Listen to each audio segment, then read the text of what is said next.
এই গুরুত্বপূর্ণ প্ল্যাটফর্ম, যা আমাদের পূর্ণাঙ্গ ইকোসিস্টেম, যেখানে আমরা সবশেষ খবর ও আপডেট পাই, সেটি সবসময় খোলা থাকবে এবং অনপ্যাসিভ সম্পর্কিত সমস্ত প্রয়োজনীয় তথ্যের আপনার সবচেয়ে নির্ভরযোগ্য ও বিশ্বস্ত উৎস হিসেবেই থাকবে। এখন আসুন সেই ছোট অথচ গুরুত্বপূর্ণ বাক্যটি নিয়ে বিস্তারিতভাবে কথা বলি। এর মানে কি? এর মানে হল অনপ্যাসিভ সম্পর্কিত যে কোনো প্রাসঙ্গিক তথ্য। আমরা কোম্পানিটিকে নিয়ে অনেক কিছুই জানি। আমরা অনেক দিন ধরে এর সাথে যুক্ত। তবে এটাও আমরা জানি যে এখন বিষয়টি স্থগিত হয়ে গেছে। অনপ্যাসিভ এর ভেতরে আমরা যে যানবাহন ব্যবহার করছিলাম অর্থাৎ ইকোসিস্টেম, এর পণ্য ও সেবাগুলো আপাতত স্থগিত করা হয়েছে। সেই যানবাহন এখন আর সচল নয়। এটি এখনও আছে, কিন্তু আমরা এগিয়ে গেছি এবং পরবর্তী ধাপে যাওয়ার জন্য ভিন্ন এক যানবাহন ব্যবহার করছি। তবুও অনপ্যাসিভ সম্পর্কিত সব তথ্য আমরা এখনও ওএস বা ইকোসিস্টেম এর মাধ্যমেই পাব। সেই পপআপ থেকেই আমরা নিয়মিত সঠিক তথ্য নিতে যাব। এটা বোঝা খুবই জরুরি যে অনপ্যাসিভ সম্পর্কিত তথ্য পাওয়ার জায়গা আগের মতোই থাকবে। তাহলে আমরা এখনও কেন অনপ্যাসিভ সম্পর্কিত তথ্য পাচ্ছি? কারণ সেই ব্যবসার সাথে সম্পর্কিত অনেক কিছুই এখনও পর্দার আড়ালে সম্পূর্ণভাবে সমাধান হয়নি। এখনও কিছু গুরুত্বপূর্ণ বিষয় বাকি আছে যেগুলো সমাধান করা দরকার। আমাদের সিইও আমাদের সেই বিষয়গুলো সম্পর্কে আপডেট দেবেন। কোনো বিষয়গুলো এখনও খোলা আছে, সেগুলোর অগ্রগতি কেমন হচ্ছে, আর ভবিষ্যতে সেগুলো কোথায় দাঁড়াবে। তাদের এখনও এমন একটি জায়গার প্রয়োজন যেখানে আমাদের এসব বিষয়ে নিয়মিত আপডেট দেওয়া সম্ভব হবে, আর সেই জায়গাটি হচ্ছে আমাদের ওএস পপআপ। আপনি কি খেয়াল করেছেন যে সেই পপআপে অনপ্যাসিভ লেখার ধরনটা আলাদা ছিল?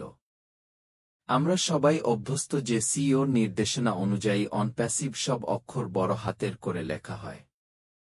আমরা বহু বছর ধরে এভাবেই লিখছি। কেন? কারণ বড় হাতের অক্ষরে লেখার ফলে এর প্রভাব অনেক বেশি হয়। এটি ছিল আমাদের ব্র্যান্ডিংয়ের একটি অংশ, যাতে ব্যবসার বার্তা আরও জোরালোভাবে ছড়িয়ে দেওয়া যায়। কিন্তু এবার প্রথমবারের মতো আমি দেখলাম, সেখানে লেখা ছিল ও ছোট এন বড় পি, তারপর বাকিগুলো ছোট অক্ষরে। এটার পেছনে কিছু কারণ থাকতে পারে। আমার ব্যক্তিগত মতামত অনুযায়ী সম্ভাব্য কারণগুলো হল: আইনগত কারণ। যদি আপনি এসইসি কেস ফলো করে থাকেন, সেখানে অনপ্যাসিভ ঠিক এভাবেই লেখা হয়েছে। হয়তো এর সাথে সম্পর্কিত। ব্র্যান্ড ইম্প্যাক্ট কমানো। আমরা ব্যবসা হিসেবে এর গুরুত্ব কমাচ্ছি, কারণ আমরা এ থেকে সরে যাচ্ছি। তাই এটিকে এত বড় ও জোরালোভাবে লেখার দরকার আর নেই। ভুলবশত লেখা, অথবা হয়তো কেবল ভুলে এভাবে লেখা হয়েছে। যে কারণেই হোক না কেন, এটি নিউজ 12তে আলাদা করে নজরে এসেছে। আমার কাছে বিষয়টি গুরুত্বপূর্ণ মনে হয়েছে, কারণ এটি আবারও আমাদের মনে করিয়ে দেয় যে অনপ্যাসিভ একটি ব্যবসা হিসেবে সামনে এগোচ্ছে না।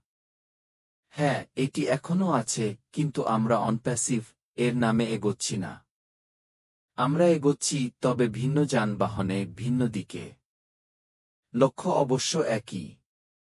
তাহলে প্রশ্ন আসে, অনপ্যাসিভ এর জিনিসগুলো কি এখনও আছে? হ্যাঁ, আছে। কিন্তু সেই ভাঙা যানবাহন থেকে কিছুই আমাদের পরবর্তী ধাপে যাচ্ছে না। এটি আবারও পুনরাবৃত্তি করল যে আমরা অনপ্যাসিভ সম্পর্কিত বিষয়বস্তু এবং এর অগ্রগতি সম্পর্কিত আপডেট এখান থেকেই পেতে থাকব। এটি আমার কাছে মানে দাঁড়ায় যে এখনও সবকিছু পুরোপুরি সমাধান হয়নি। আইনি বিষয়গুলো এখনও ঝুলে থাকতে পারে, বকেয়া বিষয়গুলোও অসম্পূর্ণ থাকতে পারে। আর সেগুলো সম্পর্কিত আপডেটও আমাদের দেওয়া হবে ওএস পপআপের মাধ্যমেই। তিনি আরও বলেন, আমরা আমাদের সেই বড়, সাহসী, সুন্দর ও যৌথ স্বপ্নের দিকে এগোচ্ছি। কিন্তু এর আপডেট আগের পপআপে আসবে না। কেননা আমরা যেদিকে যাচ্ছি সেটা আগের জায়গা নয়। এটা একেবারে নতুন। এটা কোনো পুনর্গঠন নয়, এটা পুরনো কিছুর অংশ নয়, বরং একদম আলাদা কিছু। এটি আরও একটি ইঙ্গিত, আরও একটি প্রমাণ যে আমরা ওএস প্ল্যাটফর্ম ছাড়িয়ে এক নতুন ও উন্নত কিছুর দিকে যাচ্ছি। তাহলে প্রশ্ন হল, সেই আপডেট কোথায় পোস্ট হবে? সবাই জিজ্ঞাসা করছে, আমাদের কি নতুন ওএস হবে? নতুন প্ল্যাটফর্ম হবে? এটা আমরা জানি না। এবং এই রহস্যই আমাদের সিইওর প্রতিভার অংশ। তিনি আমাদের অনুমান করতে বাধ্য করেন, আমাদের কৌতূহলী করে তোলেন। আমার কাছে এটি রোমাঞ্চকর। আমি চমক পেতে ভালোবাসি। আমি ভাবতে ভালোবাসি, পরবর্তী ধাপে কি হতে চলেছে।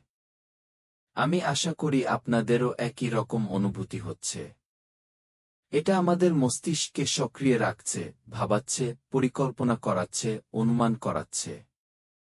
এবং এই সবই একটি সুচিন্তিত কৌশলের অংশ।